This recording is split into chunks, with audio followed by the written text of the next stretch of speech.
Hi, I'm Joni Patry, and welcome to my YouTube channel. Well, today I want to talk about the conflict that has been going on essentially for eons with Pakistan and India. You know, I don't think those two countries are ever going to get along, but that's aside from the point. We want to look at the charts and see what I can see that's coming, because we just had a horrendous terrorist attack recently, and I want to see if it's leading to more. And the very scary thing about this to me is the fact that both countries have nuclear weapons. So the angrier they get, the more threat that comes up that they could use these weapons. So what I'm going to be doing here is I'm going to be looking at the countries' charts, which is so interesting because Pakistan and India have almost the same chart. The only difference is hours for when they actually came into being. And really and truly, who really knows what chart we can use for countries? I got to base it on what I find on the internet, but it's questionable sometimes. But I do think, here's another thing with the world leaders charts. I actually use a different chart for Prime Minister Narendra Modi than most astrologers do.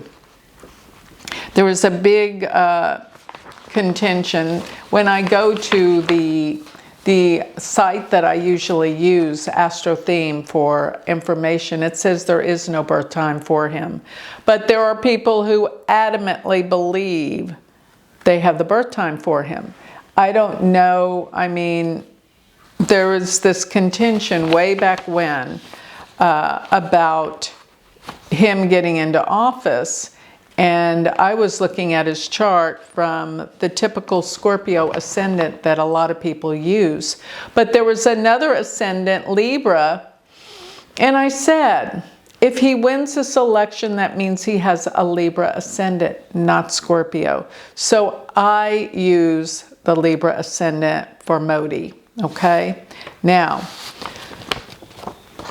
the Prime Minister or the President, I don't know what, the leader, let me just call it Shehbaz Sharif of Pakistan. I don't have his birth time. So I do have a day, but here's the thing. We can look at where the planets are on their birthdays on those days. So I'm going to put up their charts, the country's chart. And I think I see some very interesting and serious things ahead through just knowing where the planets are for the country's charts and the world leaders' charts. So let's begin by putting up both the leaders. And when I look at Sharif, chart, remember we don't have a time, so we are just looking, I put in noon, we're looking at where the planets are. We don't know what houses they're in. Okay, we can look at the chart from the moon, and that is extremely valid. And what I can say is that his moon is in Gemini the entire day. So looking at the moon in Gemini will work. So let's put up his chart. And then Narendra Modi's chart. I use the 10 a.m. And regardless if he has a Libra ascendant or not, what I want you to focus in on these charts are going to be where the sign Leo is, because that's where the Mars K2 is going to come together. That is critical for what's going to happen between these two leaders, as well as their countries. And I'll put up the countries second, but the countries are almost the same chart. Let me just say that. All right, so we've got a lot to look at and looking at this, looking at Modi's chart and looking at Sharif's chart, or Sharif's chart, I'm sorry. Sharif has Venus, K2, Mercury in Leo. And this is important. They will be in the 3rd house from the moon. So this can deal with travels. It can deal with anything to do with communications. But most of all, these Leo planets will be under fire. Now looking at Narendra Modi's chart, we have Venus and Saturn in Leo. And when Mars comes over Venus and Saturn, it's going to be very dangerous for both countries. Let me just say this. During the months of June and July, there will be constant attacks and wars between these two leaders. And when I looked at the charts for these leaders, I noticed that they do not get along, needless to say. Because, I mean, Sharif, he has Sun and Saturn and Neptune, of course, in Virgo. And the Saturn is affecting Modi's K2 and Sun. I mean, let me take that back. If you will notice, I look at tight conjunctions. K2 from Modi's chart sits,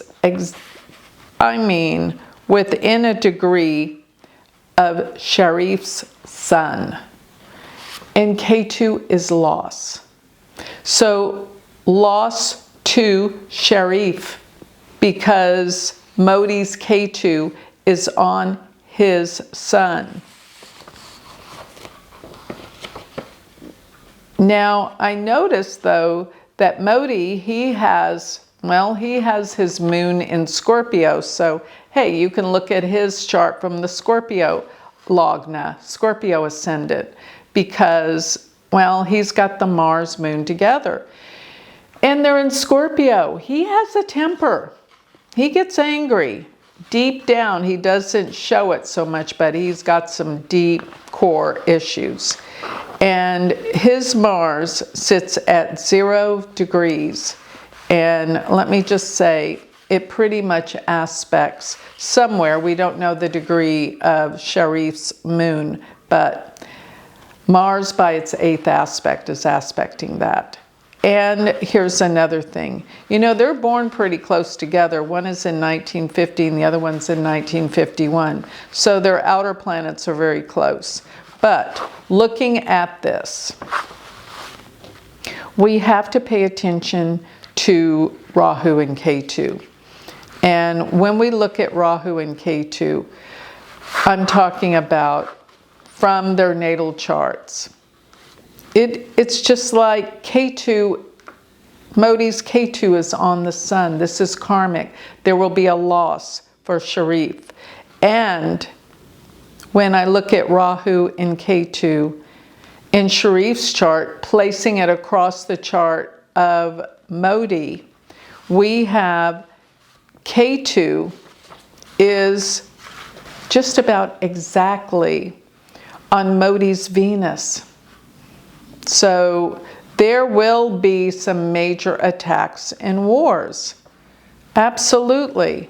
And the next thing I want to do is look at where transiting Mars will be. So transiting Mars will be somewhere around 15, 16 degrees. I'm going to actually look it up in my trusty ephemeris here. Whenever Mars gets really close to that 15 degree marking, it's going to affect them profoundly. And that will be in July. It's going to be July around the 20th. Right, No, that's Jupiter, excuse me. No, when it is 15 degrees, it will be July 4th through the 6th. That's going to be when Mars sits around 15 degrees on Modi's Venus and on Sharif's K2. Mars K2 is definitely more vile.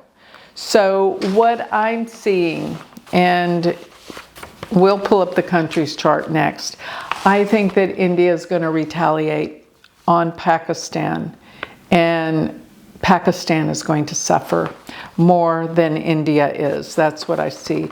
But as you well know, no one wins with war. No one.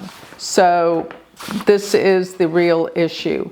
So pulling up the chart for Pakistan and India, what you see is that all those planets are in Cancer.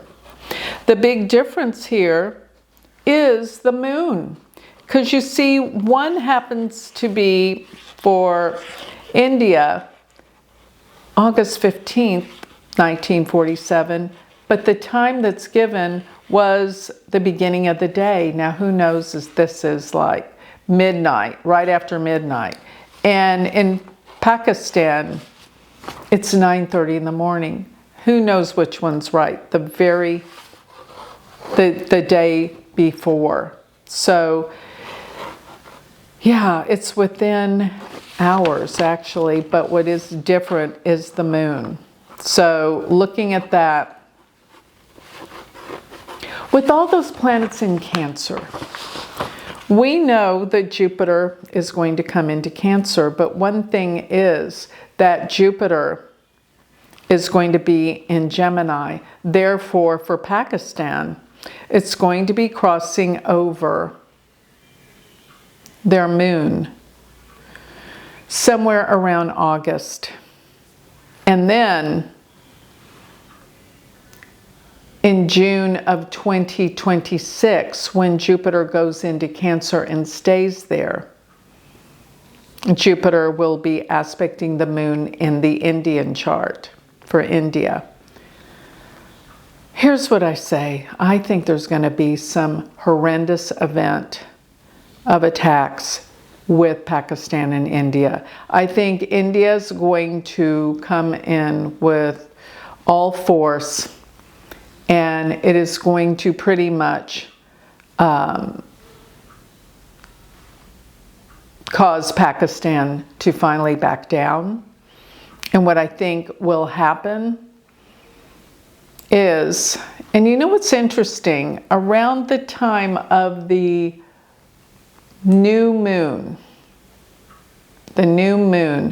which will be June 25th, Jupiter will be conjunct the Sun around 9 degrees of Gemini, which means it will be on both of their Mars. Both of their Mars. And I think it means finally, through all of this discord, something has to be resolved. And here's the other thing. By the time that transiting Jupiter goes and stays in Cancer, and it will touch base in Cancer 0 degrees between October 18th through December 5th, it will be 0 Cancer. And this will bring a healing to India and Pakistan. But by 2026, I really do think the fighting will be over, because Jupiter will be, whether you're looking at the chart for Pakistan or India, all those planets in Cancer will be aspected by transiting Jupiter, going over all those planets, bringing a healing and peace. So I've got to say, just looking at June and July, there are going to be some critical attacks. I think India will have the upper hand. India is retaliating. India is angry. India wants revenge and peace, and it will come. By 2026, both countries will be in a much better place. That's my prediction. It is very general, and I don't have great data on top of it, but I can see a little bit, and I do believe that they are looking for peace, but they have to find through, not necessarily, but through strength, that India will prevail and make Pakistan back down and quit the violence. Both will have to come together and find peace. And yes, you're right. I don't know a lot about the politics going on in both countries. All I'm looking at are the planets. So I hope this helps and makes sense. And I know a lot of you are very upset over what's been going on. And it's been going on forever. It's time that we find peace on some level, which I think is coming. So that's my final prediction with this. So if you would like to learn more about me, you can always go to my website, which is galacticcenter.org. Sign up for my free newsletter. It comes out every week, as well as become part of my Patreon page. With my Patreon page, you can be part of a spiritual community. We meet live every week. And get my magazine. It's an online, beautiful magazine, Joni Patry's Astrology Insights. And if you want to become my student, go to my university website, which is universityofvedicastrology.com. And if you want your own chart delivered to your calendar, all the aspects to your chart, predictions made every day, do not forget about my Galactic Planner. Go to galacticplanner.com. Thank you.